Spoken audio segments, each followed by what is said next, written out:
이번에는 메인 매출 전표 입력을 직접 해보도록 하겠습니다. 아주 간단한 매출 전자세금 계산서 한 건이랑 두 번째는 고정자산을 매각했을 때 매출 세금 계산서 입력하는 것에 대해서 같이 보도록 하겠습니다. 자, 입력 자료가 이렇게 전자세금 계산서가 있습니다. 전자세금 계산서를 입력할 때는 원래 수기로 입력할 필요가 없이 스크래핑 방식으로 가져오면 되는데요. 연습을 위해서 수기로 입력을 해보도록 하겠습니다. 자, 3월 31일자고요. 품목이 이렇게 있고 금액이 있습니다. 이게 제품 매출을 위한 전자세금 계산서라고 가정을 해보겠습니다. 자, 화면을 한번 볼게요. 프로그램.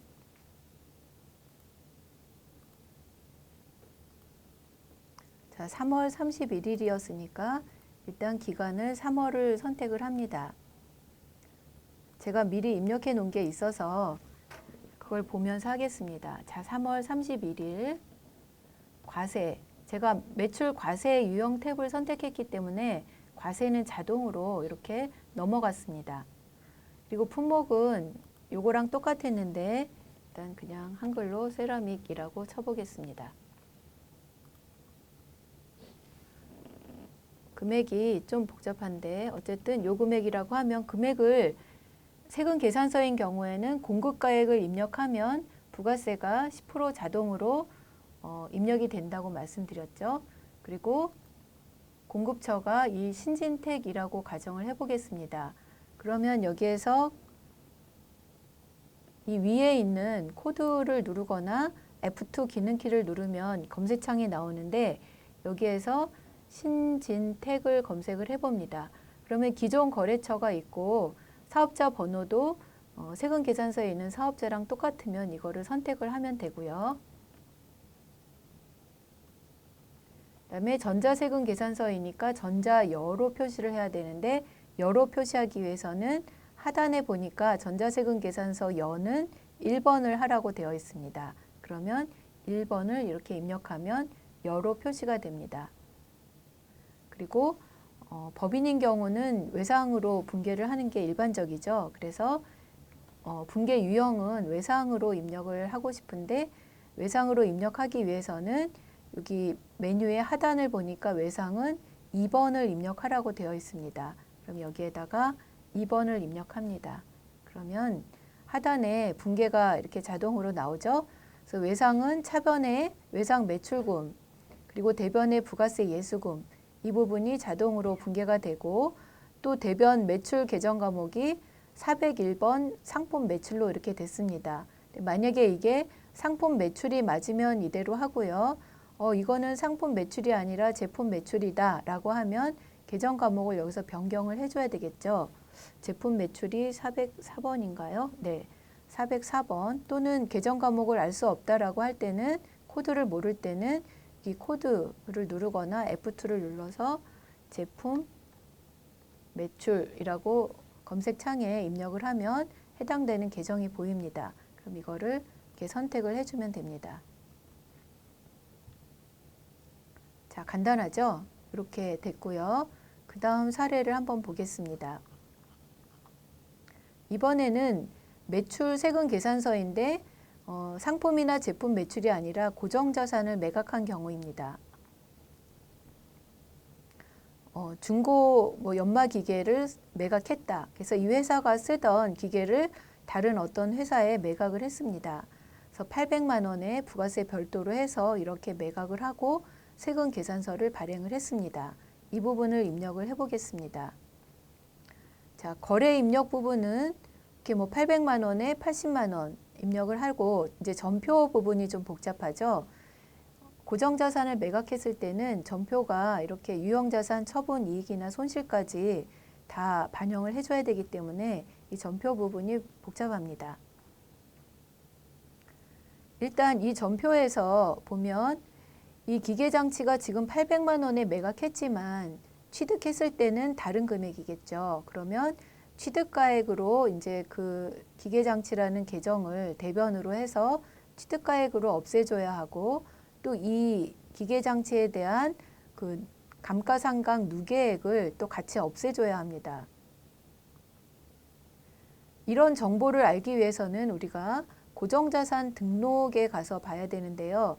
고정자산 등록 메뉴에서 이게 기계장치 계정이니까 기계장치 계정 과목을 보게 되면 쭉 기계장치가 입력이 되어 있습니다. 그럼 이 중에서 팔았던 그 기계를 찾아야 되겠죠. 그 팔았던 기계가 요거라고 한다라고 하면 이 오른쪽에 이 취득가액이 1,300만 원으로 나오고 또 밑에 15번에 보면 단기말 감가상각 누계액이 830만 원 정도로 나옵니다. 이 단기말 감가상각 누계액은 단기에 이게 지금 4월 10일에 팔았기 때문에 1월, 2월, 3월, 4월 4개월 분은 감가상각을 하겠죠. 감가상각 회사 계상액이 4월까지 83만 원 정도로 이렇게 자동 계산이 되고요. 요 날짜를 물론 입력을 해줘야 요 금액이 자동 계산이 되죠. 그러면 요 금액에다가 정기말 상각 누계액 747만 원 정도 이게 합해져서 단기말의 상각 누계액은 830만 3천 원 정도로 이렇게 자동 계산이 됐고요. 그러면 우리가 분기에 반영할 금액은 요 기초가액 1,300만 원과 단기말 감가상각 누계액 830만 원입니다. 이 회사 계상액은 다른 기계장치들을 연말에 감가상각할 때 한꺼번에 이 금액까지 감가상각비로 분계가 될 거기 때문에 우리가 메인 매출 전표 입력에서 이 부분을 신경 쓸 필요는 없고요. 요 단기 감가상각액까지 포함한 단기말 감가상각 누계액을 분기에 반영하면 되겠습니다. 그러면 취득가액은 1,300만 원이고 단기말 감가상각 누계액은 830만 얼마 이렇게 돼 있고요. 장부가액은 1,300만 원에서 요 감가상각 누계액을 뺀 469만 원 정도가 매각 당시의 장부가액이 되겠습니다. 그러면 이 장부가액은 469만 원인데 우리가 800만 원에 팔았기 때문에 그 차액만큼은 처분 이익이 생겼습니다. 그래서 매각가액 800만 원하고 차액인 330만 원 정도가 처분 이익으로 이렇게 계산이 나올 수 있습니다. 그러면 이거를 입력하기 위해서는 이렇게 차변 대변 분계를 입력해 주면 되는데요. 자, 미수금. 우리가 800만 원에 팔았기 때문에 800만 원과 부가세 80만 원을 더한 880만 원이 미수금으로 분계돼야 되고 그다음에 80만 원은 부가세 예수금 그리고 기계장치 1,300만 원은 기초가액이 재무상태표에 이 금액으로 들어가 있으니까 대변으로 이걸 없애주는 분계를 하고요.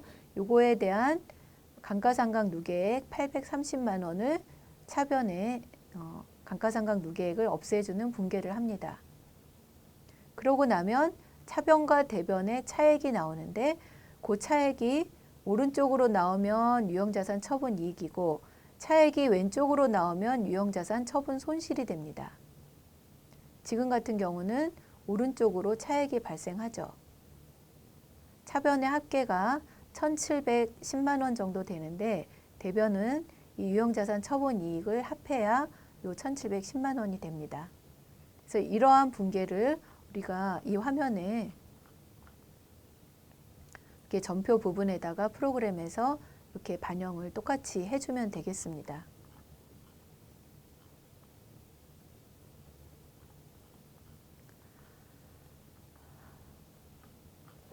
자, 그래서 이 매출 세금 계산서를 입력하는 거를 같이 했는데 그냥 아주 간단한 사례를 봤고요. 고정자산을 매각할 때 이것도 입력 자체는 간단한데 분계만 좀 복잡했죠. 그래서 분계를 하기 위해서 고정자산 등록에서 취득가액과 감가상각 누계액을 확인하는 방법.